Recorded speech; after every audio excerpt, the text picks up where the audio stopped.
दरअसल एक एसपी ने 2 सिपाही और एक दरोगा की ड्यूटी लगाई हुई थी कि तुम्हें डीएसपी के साथ रहना है, बिल्कुल साई की तरह।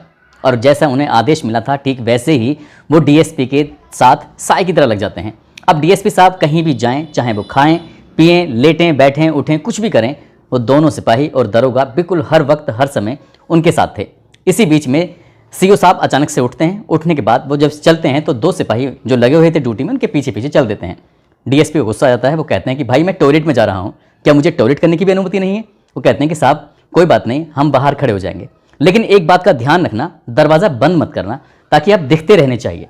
वो डीएसपी टॉयलेट करने तो चला जाता है, लेकिन जब दोनों सिपाही उसे लगातार नज़रबंद रखे हुए थे तो वो बहुत ज़्यादा परेशान हो जाता है। दरअसल ये जो डीएसपी साहब हैं, ये डीएसपी साहब सोशल मीडिया पर लगातार वायरल हो रहे थे, इनकी खबर अखबार में छप रही थी, इसलिए उनकी निगरानी की जा रही थी कहीं ये कुछ गलत कदम ना उठा लें।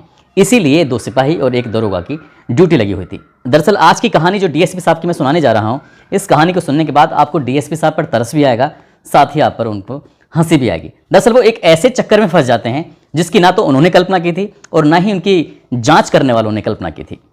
आदाब, नमस्कार, सत श्री अकाल, मैं उस्मान सैफी। आज की जो सच्ची घटना मैं आपको सुनाने जा रहा हूँ, ये सच्ची घटना है उत्तर प्रदेश का एक ज़िला है उन्नाव। दरअसल ये उन्नाव की ही सच्ची घटना है। बात कर रहा हूँ उन्नाव की एक तहसील है बीघापुर, और बीघापुर के एक सीओ होते हैं जिनका नाम होता है कृपा शंकर कनौजिया। कृपा शंकर कनौजिया अपने एसपी साहब के पास जाते हैं जिनका नाम होता है आनंद कुलकर्णी। उनके पास जाते हैं, जाकर कहते हैं कि साहब मुझे छुट्टी चाहिए। दरअसल बेटी की शादी की तारीख बहुत नज़दीक आ चुकी है और मैं एक दिन की छुट्टी लेना चाहता हूँ। उन्होंने जो एप्लीकेशन दी थी वो 6 जुलाई 2021 को एक दिन की छुट्टी चाहिए थी, और एसपी ने जैसे ही ये बात सुनी, बेटी की शादी का मामला है, एसपी साहब को छुट्टी दे दी। अब एसपी साहब छुट्टी लेकर अपने काम पर निकल जाते हैं, और निकलने के बाद इन्हें जाना था बीघापुर से गोरखपुर, जिनकी दूरी थी लगभग 341 किलोमीटर दूर। अब यहाँ जाने के लिए अपना सफ़र तय करना शुरू कर देते हैं, लेकिन घर नहीं पहुँचते। जब घर नहीं पहुँचते हैं तो जो इनकी बीवी होती हैं वो बहुत ज़्यादा परेशान हो जाती हैं। परेशान होने के बाद वो फ़ोन करती हैं तो उनका नंबर बंद था। सीयूजी नंबर जो सरकारी नंबर मिला होता है उस पर फ़ोन करती हैं तो वो भी बंद था। जो इनके अर्दली होते हैं, इनके साथ रहते हैं, उनको फ़ोन करती हैं तो उनसे कहते हैं कि हमारा उनसे संपर्क नहीं है। दरअसल वो छुट्टी से यहाँ से जा चुके हैं। अब इनकी बीवी लगातार परेशान हो जाती हैं, जिसके संपर्क में थे उन सबको फ़ोन कर देती हैं, वहाँ से सफलता न मिलती। तभी इनमें से कोई अधिकारी कहता है कि आपको एसपी साहब से बात कर लेनी चाहिए और एसपी साहब को बताइए कि आखिरकार क्या बात है, क्योंकि अब कहीं ना कहीं डीएसपी साहब की जो मोहतरमा थी, बीवी थी, उनको भी डर लगने लगता है कहीं ऐसा तो नहीं उनके साथ कोई अनहोनी घटना हो गई हो और पुलिस जांच करेगी तब तक हो सकता है देर हो जाए। इसलिए उन्होंने तुरंत ही फ़ोन लगाया उन्नाव के एसपी साहब को, आनंद कुलकर्णी को, और रोते हुए एक बात कही कि एसपी साहब मेरे पति छुट्टी लेकर घर के लिए निकले थे, लेकिन वो उनका पता ही नहीं चल रहा है। मैंने उनके पर्सनल नंबर पर फ़ोन किया, उनके 1-2 नंबर और हैं उन पर भी फ़ोन किया, साथ ही जो सरकारी नंबर था उन पर भी फ़ोन किया, लेकिन बातचीत नहीं हो पा रही है। कहीं उनका पता करने की कोशिश कीजिए, ऐसा ना हो उनके साथ कुछ हादसा हो जाए, कुछ गड़बड़ी हो जाए। एसपी साहब ने जैसे ही ये बात सुनी, एसपी साहब को लगता है कि वाकई एक अधिकारी कहीं खतरे में तो नहीं है। उन्होंने तुरंत ही अपनी सर्विलांस टीम को आदेश किया और कहा कि सीओ साहब के नंबर पर बातचीत करने की, संपर्क करने की कोशिश करो, जितनी जल्दी हो सके मुझे तुरंत बताने की कोशिश करना। जैसे ही सर्विलांस टीम को ये बात मिलती है सुनने के लिए, सर्विलांस टीम ने एसपी साहब के आदेश को सरमाथे से लिया और उसके बाद अपना काम करना शुरू कर दिया। काम करना जब शुरू कर दिया, इनका नंबर जब लोकेशन लगाई जाती है, इनकी जो सीडीआर देखने की कोशिश की जाती है, तो सबसे पहले सीडीआर निकलने में तो खैर वक्त लगता है, लेकिन लोकेशन निकलने में आसानी हो जाती है और वो कम से कम समय में निकल जाती है। आखिरकार इनकी लोकेशन आ जाती है और लोकेशन आती है कानपुर का एक गंगा पार एक इलाका है, वहाँ पर माल रोड है। माल रोड के पास इनकी आखिरी लोकेशन पाई जाती है। अगर जिस बीघापुर से उस जगह की बात करें तो लगभग 44 किलोमीटर ये दूरी है, 1 घंटे का भी रास्ता नहीं है। पुलिस वालों ने, क्योंकि ऐसे एसपी साहब का आदेश था, इसलिए उसे ढिलाई नहीं कर सकते थे, सीधा उस जगह पहुंच जाते हैं माल रोड। और माल रोड जाने के बाद उस जगह की तलाश करते हैं कि आखिरकार आखिरी लोकेशन कहाँ पर थी। तो आखिरी लोकेशन होती है, एक होटल होता है मंदाकिनी, और मंदाकिनी होटल के पास जाकर इनके जो मोबाइल था वो स्विच ऑफ हो जाता है। अब इसके बाद ये रिसेप्शन पे पहुंचते हैं। रिसेप्शन पे जाने के बाद पूछते हैं कि यहाँ पर कोई एक कृपा शंकर नाम से कोई व्यक्ति आकर रुका हुआ है। तो होटल वाले कहते हैं कि हाँ साहब बिल्कुल रुके हुए हैं। और जैसे ही रात ज़्यादा हो चुकी थी, अब जब रात ज़्यादा हो चुकी है तो ये जो भी जांच करने वाली सर्विलांस की टीम होती है वो सीधा उसी कमरे में जाती है जिस कमरे में ये अधिकारी रुके हुए थे। अब वहाँ जाने के बाद दरवाज़ा खटखटाया जाता है।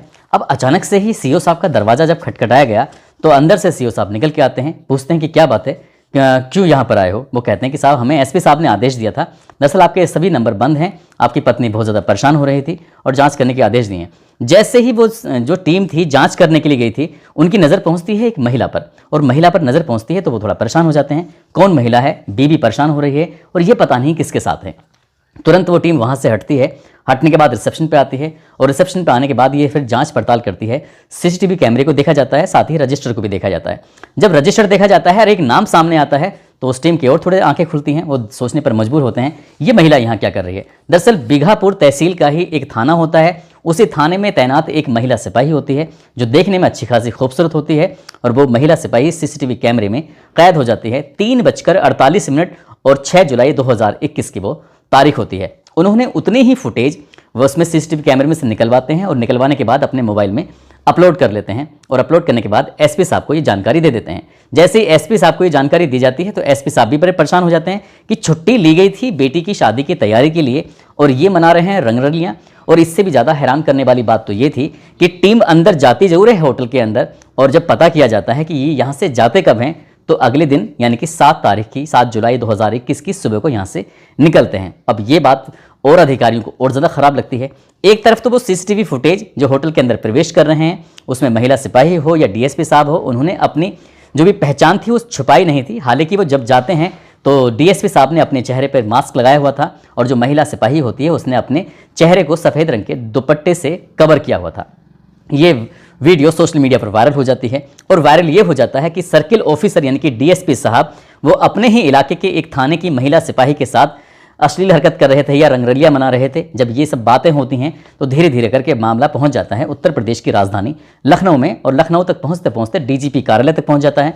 अब वहीं से आदेश होते हैं कि इनके खिलाफ जो भी मामला है इसकी जांच पड़ताल करिए। जांच पड़ताल करने के एसपी साहब जो हैं वो एएसपी होते हैं शशि शेखर सिंह, उनको मामले की जांच देते हैं। जांच में कुछ सत्यता पाई जाती है और सत्यता पाई जाने के बाद डीजीपी संतुति करते हैं गृह विभाग के लिए, और गृह विभाग इनको निलंबित कर देता है। अब महिला सिपाही बस वहाँ से अगले दिन यानी कि ये बात होती है मंगलवार की, बुधवार को वो अपने ऑफिस पहुँचती हैं, और ऑफिस पहुँचने के बाद उन्हें लगता है कि शायद ये मामला बहुत ज़्यादा वायरल हो रहा है। तभी गुरुवार को अपने एसओ के पास जाती हैं, जाकर कहती हैं कि साहब मुझे 3 दिन की छुट्टी दे दीजिए, मैं अपने घर जाना चाहती हूँ। यानी कि अब बदनामी जब ज़्यादा होने लगती है तो वो यहाँ से चली जाती हैं और जाने के बाद अपना काम में लग जाती हैं। लेकिन उधर जो डीएसपी साहब होते हैं उनकी लगातार बदनामी हो रही थी और बहुत ज़्यादा परेशान भी होने लगते हैं। ऐसी स्थिति में एसपी साहब को लगता है कि कहीं ये कोई गलत कदम न उठा लें, इसलिए 2 सिपाही और एक दरोगा को उनकी सुरक्षा के लिए मुस्तैद कर दिया गया।